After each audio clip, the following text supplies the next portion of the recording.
جان ویک یا گودزیلای ژاپنی، فیلم آدمکش فینچر یا انیمیشن جدید اسپایدرمن. بریم ببینیم که بهترین فیلم‌های اکشن 2023 چه فیلمایی هستن. کدومشون رو به عنوان رتبه اول انتخاب کردیم؟ بچه‌ها بیسکویت حاضر شد؟ الان میام.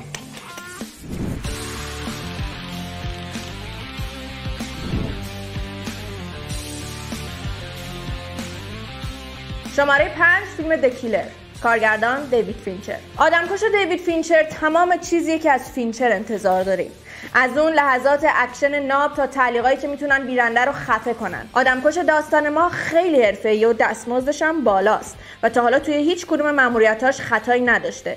حالا داستان فیلم با اولین خطاش شروع میشه.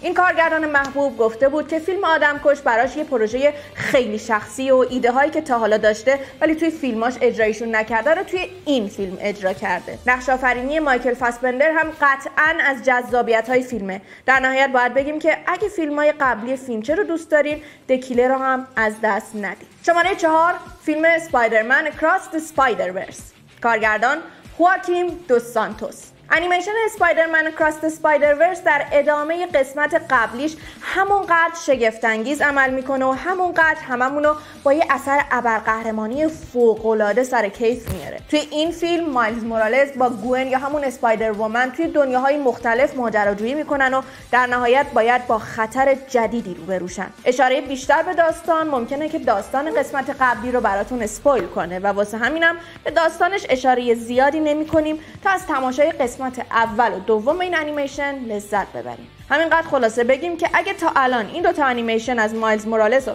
تماشا نکردین، پس چی کار کردین؟ واقعا چی کار کردین؟ راستی اینا هم باید بگیم که قسمت بعدی این انیمیشن قراره طبق برنامه‌ریزی‌ها در اواسط 2024 اکران بشه که با توجه به محبوبیت و موفقیت دوتا قسمت قبلی انتظار رو از اون خیلی خیلی بالا میبره. چرا سرسره کردی؟ دیگه ببخشید میام میزنم. شماره 3 فیلم گودزیلا ماینس وان، کارگردان تاکاشی یامازاکی.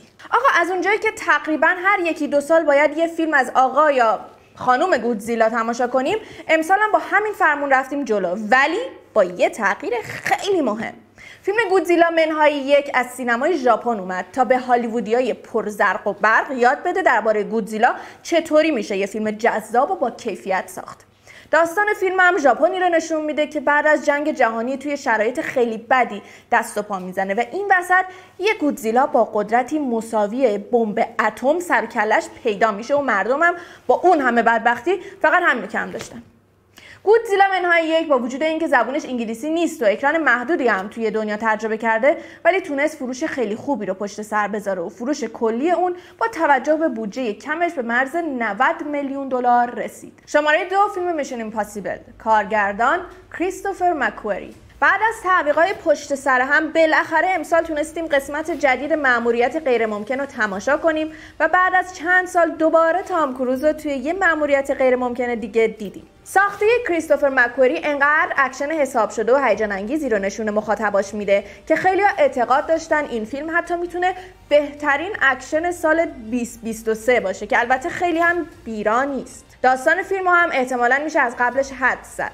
تام کروز و دار و دستش یه بار دیگه برای انجام یه مأموریت خیلی سخت راهی میشن و ما رو هم با خودشون توی این مسیر همراه میکنن. مسیری که کلی اتفاق خطرناک و هیجان انگیز برای شخصیتاش رخ میده که باید یکی یکی ازشون رد بشن تا بتونن به اون هدفی که براشون مشخص شده برسن. شماره 1 فیلم جان ویک چپتر 4، کارگردان چاد استالسکی. خب به رتبه اول بهترین فیلم‌های اکشن رسیدیم و باید بگم که آقای جان ویک عزیز ژانر اکشن توی سال 2023 رو هم تونست به اسم خودش بزنه.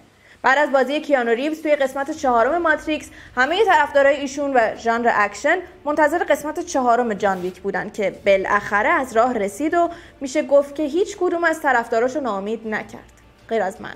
آقای ویک توی این فیلم باید با یه سری افرادی روبرو بشه که بهش خیانت کردن و جان ویک هم از این قضیه عصبانیه. حالا عصبانیت جان ویک چه چیزی رو در پیش داره؟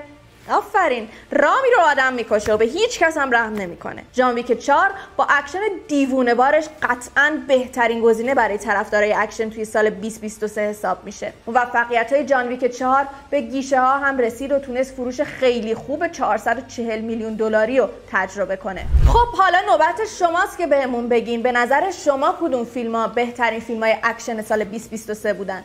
جای کدوم فیلم‌ها توی این لیست خالیه؟ حتما نظراتتون رو توی کامنت ها برامون بنویسین و یادتون نره که کانال فیلمزی رو توی یوتیوب سابسکرایب کنید و زنگوله کنارش رو هم بزنید تا از ویدیوهای جدید ما آگاه بشین. خدا نگهدار.